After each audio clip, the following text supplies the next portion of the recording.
There are gifts that bring joy. And then, there are gifts that bring something else.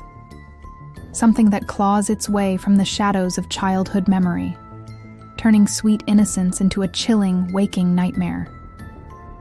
This is one of those stories. A story of a doll. A Halloween gift that breathed and whispered. It was October, the air crisp and laden with the scent of fallen leaves and anticipation. Sarah, just 7 years old, adored Halloween.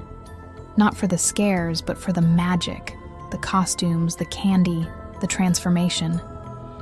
That year, her Aunt Carol, known for her quirky antique finds, had a special gift for Sarah. Not candy, but a doll. It wasn't a new plastic doll. This one was vintage, porcelain, with wide, glassy blue eyes and delicate painted lips curved into a permanent, serene smile. Her dress, though a little faded, was lace and velvet, a miniature Gothic masterpiece. Aunt Carol called her Elara. Sarah, initially hesitant, was soon captivated by Elara's timeless beauty. She placed Elara proudly on her bedside table, a silent sentinel watching over her sleep. The first week was uneventful. Elara sat perfectly still, exactly where Sarah had placed her. But as Halloween night drew closer, a subtle unease began to creep in. Sarah started waking up in the middle of the night, not from nightmares, but from a strange, persistent feeling of being watched. She'd open her eyes, and in the faint moonlight filtering through her window, Elara's glassy gaze seemed different, more intense, as if following her. One morning, Sarah found Elara on the floor beside her bed. She swore she'd placed her firmly on the table. She dismissed it as the doll falling, a clumsy accident. But then, a few nights later, Elara's delicate porcelain hand was gently resting on Sarah's blanket, just inches from her own sleeping fingers. Sarah's heart pounded.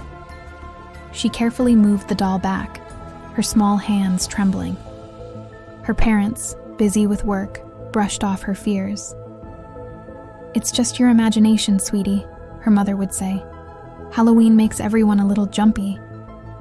But it wasn't her imagination. Sarah was certain she heard it. A faint, almost imperceptible scratching sound from the doll's dress, as if tiny fingers were picking at the lace. And then, the whispers began. Soft, barely audible, like wind through dry leaves but forming a sound. Her name. Sarah. Halloween night. Sarah was tucked in bed, Elara, again, on the bedside table. The house was quiet, her parents downstairs. Sarah was almost asleep when she felt it, a cold touch on her cheek. Her eyes snapped open. Elara was no longer on the table. She was perched on Sarah's chest, her blue eyes wide, her painted smile now seeming grotesque. But it wasn't just the doll.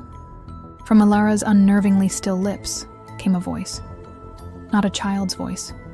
A low, raspy whisper filled with ancient malice. "Sarah, you belong to me now." The words were clear, unmistakable. Paralyzed by fear, Sarah couldn't scream, couldn't move. She could only stare into those vacant blue eyes as the doll slowly, deliberately raised its porcelain hand. And then, its fingers, cold as tombstone marble, tightened around her throat. Sarah's parents found her thrashing in bed, tears streaming, her small throat red and bruised. Elara lay discarded on the floor, her porcelain face cracked, one leg twisted at an unnatural angle. Her dress, the beautiful lace and velvet, was ripped, torn, as if by a struggle. The doll was immediately thrown out, relegated to a far-off dumpster, never to be seen again. Sarah never spoke of what truly happened that night, not in detail. Only the lingering terror in her eyes whenever someone mentioned dolls. Years passed. Sarah grew up, but the memory never faded. She still avoids antique shops, and the sight of porcelain dolls sends a shiver down her spine. Was Alara just a doll, moved by an overactive imagination, a child's fear of the dark?